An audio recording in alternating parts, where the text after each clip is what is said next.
तो दोस्तों, horror story की श्रेणी में आपका इंतजार एक भयानक रात कर रही है। ऐसी रात्रि जो चीख की गूंज में सहमी हुई है। पेड़ पौधे सब शांत हैं और घना अंधेरा किसी शैतानी रूह के आगमन का संदेश पहुंचा रही है। भयभीत साया जो रोंगटे खड़े कर दे। यह कहानी रजत की है। रजत वह लड़का जिसका जीवन मात्र सुंदरता और धन के समीप रहा। रजत को अपनी जिंदगी में दो ही से प्रेम रहा, एक लड़की और दूसरा धन। दोनों को वह बखूबी इस्तेमाल करना जानता था। लेकिन दोस्तों, रजत के साथ कुछ ऐसा होता है जो सुनने के बाद आपके रोंगटे खड़े हो जाएंगे। तो चलिए दोस्तों, इस कहानी की शुरुआत करते हैं। एक सुनसान रात, पूरा शहर जब नींद से अपने रिश्ते को मजबूत कर रहा था, लेकिन घर पर रजत फिलहाल अभी भी जगा हुआ था। मोबाइल की स्क्रीन पर टकटकी लगाए अपने दोहरे चरित्र का प्रदर्शन कर रहा था। एक चरित्र में वह अपनी उस सोच को उजागर कर रहा था जिसमें धन हो और उसके इर्द गिर्द लड़कियों का जमावड़ा लगा हो। दूसरी ओर वह डिम्पल से बात कर रहा होता। डिम्पल उसकी गर्लफ्रेंड का नाम था। यह उसकी 12वीं महिला मित्र थी। वह हर एक लड़की के साथ 3-4 महीने का ही वक्त बिताता था। डिम्पल बेहद अमीर परिवार से ताल्लुकात रखती थी। बाकी लड़कियों की हूबहू रजत ने डिम्पल को भी झूठ के पर्दे में ढक के रखा। उसने डिम्पल के समक्ष अपने माता पिता की वह छवि प्रस्तुत करी जो उन्होंने कभी निभाई ही नहीं थी। कहते हैं ना कि किसी की छवि को धूमिल करना बेहद आसान है, बल्कि उनका नाम बनाना कठिन। उस अंधेरी रात में कुछ अनसुनी घटना का भी संबंध जुड़ा था, जिसकी शुरुआत रजत से ही होती है। अमूमन रात एकदम शांत होती है। सभी जीव जंतु रात्रि के स्वप्न लोक में खुद को झोंक चुके होते हैं। रात के इस शांति में सिर्फ घड़ी की टिक टिक ही सुनाई देती है, जो उस रात 12:45 का समय दिखा रही होती है। रजत अभी भी फिलहाल फोन पर व्यस्त है। खिड़की के बाहर चांद की रोशनी आज कुछ धीमी है। ठंड भरी शीतल हवा खिड़की के दरवाजे में बनी पतली सी जगह से हवा गुजरते हुए रजत को ऐसा महसूस करती है कि कोई उसे छू रही है, अपने कोमल हाथ से उसे अपने ओर बुला रही है। तभी अचानक रजत के कानों में एक प्रेम से लवरेज आवाज आती है, रजत, तुम सिर्फ मेरे हो, मैं तुम्हें खुद से दूर नहीं होने दूंगी। रजत यह सुनकर काफी घबरा गया। उसने डर के मारे अपना फोन बेड पर रखा और खिड़की की तरफ भागा, लेकिन खिड़की से कोई दिखा ही नहीं। और वह जैसे ही खिड़की फिर से बंद कर वापस बेड की तरफ मुड़ा, चांद की रोशनी में एक परछाई से उसका सामना हुआ। उस परछाई का एक हाथ उसके गर्दन को दबोचा और फिर उसे फर्श से कुछ इंच ऊंचाई पर लाकर नीचे फिर से फर्श पर जोरों से पटक कर फर्श की धूल पर लाकर डाल देती है। वह उसी वक्त बेहोश हो जाता है और होश में आने के लिए सूर्य के प्रकाश के आने तक का समय लेता है। रजत की अपने माता पिता से बिल्कुल भी नहीं बनती थी। वह हर समय किसी न किसी विषय पर अपने माता पिता से विवाद कर देता था। उसकी जीवन में रिश्ते का कोई मूल्य न था। वह अपने माता पिता को मात्र एक ATM मशीन समझता, जिनके वह धन को इस्तेमाल कर सके। अगली सुबह भी यही हुआ। उसने होश में आने के बाद अपने साथ हुए पिछली रात की घटना को स्मरण करने लगा, जिससे उसके माथे पर चिंतित रेखा के साथ पंखा चलने के बावजूद पसीने से भीगा हुआ था। रजत उसी अवस्था में घबराकर अपने पापा के पास पहुंचता है। वह इतना घबराया हुआ होता है कि उसके मुख से उसके शब्द भी अच्छे से निकल नहीं पा रहे थे। वह अपने पिता से वह बातें बताना चाहता है, लेकिन कुछ कह नहीं पाता। उसके पापा उसको गुस्से में देखते हैं और कहते हैं कि कुछ बोलेगा या हमेशा की तरह कुछ सुनाने आया है।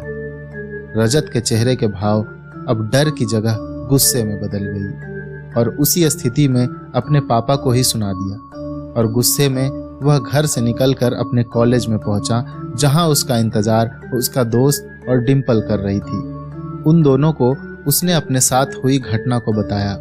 उसके दोस्त ने कहा कि तेरा वहम होगा भाई, कोई लड़की तेरे को कैसे उठा सकती है, वह भी सिर्फ एक हाथ से।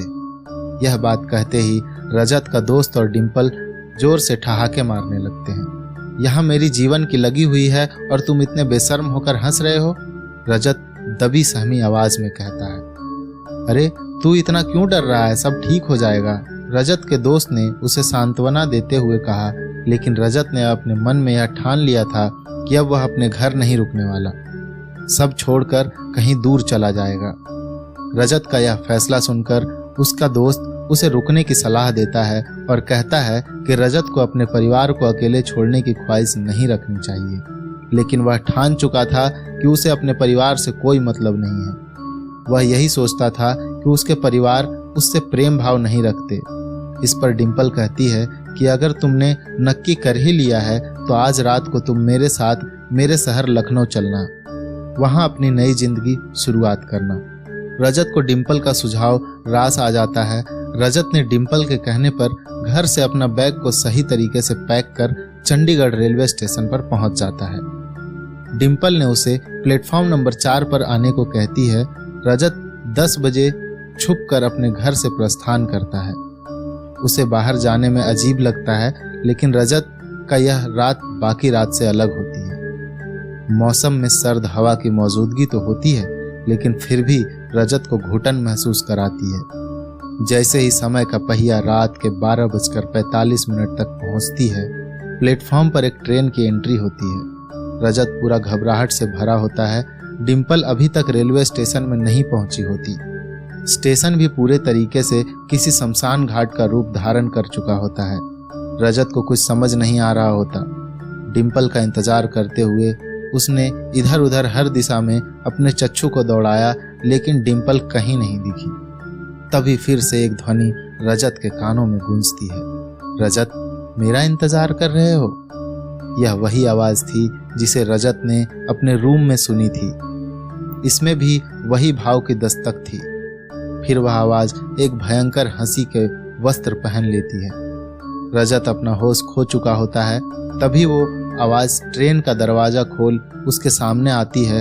यह कोई अन्य नहीं बल्कि डिम्पल होती है। रजत डिम्पल को देख लंबी सांस लेता है। वह जल्द से उसका हाथ थामे ट्रेन पर बैठ जाता है, लेकिन ट्रेन के भीतर का दृश्य देखकर वह घबराहट की अवस्था में पहुंच जाता है। ट्रेन में कोई भी अन्य नहीं होता। रजत डिम्पल से इस बारे में पूछता है तो डिम्पल उसे कहती है कि यह ट्रेन स्पेशल है जो केवल एक ही बार चलती है हफ्ते में। जिस डिब्बे में वह बैठे हैं वह महंगा है, इसलिए कम ही लोग सफर करते हैं। रजत डिम्पल की बात मान जाता है। ट्रेन में घुसते ही डिम्पल उसे कहती है कि उसे बाथरूम जाना है। रजत जैसे तैसे अपनी सीट पर जा रहा होता है। उसे कुछ जानी पहचानी कई लोगों की बात सुनाई देती है, जिससे वह कभी अवगत होता है। उसने वही आवाज पहले भी सुनी हुई होती है। उसे लगता है कि वह काफी थक गया है, इसलिए खाली ट्रेन में से आवाज आ रही है। वह अपनी सीट पर बैठने के लिए पहुंचता है तो वहां एक लड़की घूंघट ओढ़े जोर से आंसू बहा रही होती है। रजत उस लड़की से पूछता है वह क्यों रो रही है, तो जवाब मिलता है कि उस लड़की का किसी ने रेप किया है और उसका आरोपी बाथरूम में गया है। रजत उस लड़की को चेहरा दिखाने के लिए कहता है ताकि वह मरहम पट्टी लगा सके। जैसे ही लड़की घूंघट ऊपर करती है, उसका चेहरा देख रजत चकित रह जाता है।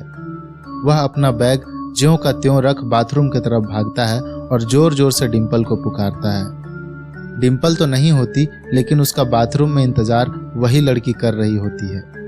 वह अपना होश बुरी तरह से खो चुका होता है। उस लड़की से जान बचाने के लिए वह ट्रेन से कूद जाता है और इसी में उसकी जान चली जाती है। आखिर में उसका फोन जो डर के मारे वह ट्रेन की सीट पर भूल जाता है, उस पर एक मैसेज आया होता है जिस पर लिखा होता है, सॉरी जान, मैं तुम्हें बताना भूल गई थी, मेरा अपने शहर जाने का प्रोग्राम कैंसिल हो गया था, दोस्तों के साथ डिस्को में गई थी, होप तुम समझोगे, लव यू। तो दोस्तों, ये कहानी आपको कैसी लगी हमें कमेंट करके ज़रूर बताइएगा, और अगर अच्छी लगी हो तो हमारे वीडियो को लाइक और हमारे चैनल को सब्सक्राइब ज़रूर कीजिएगा।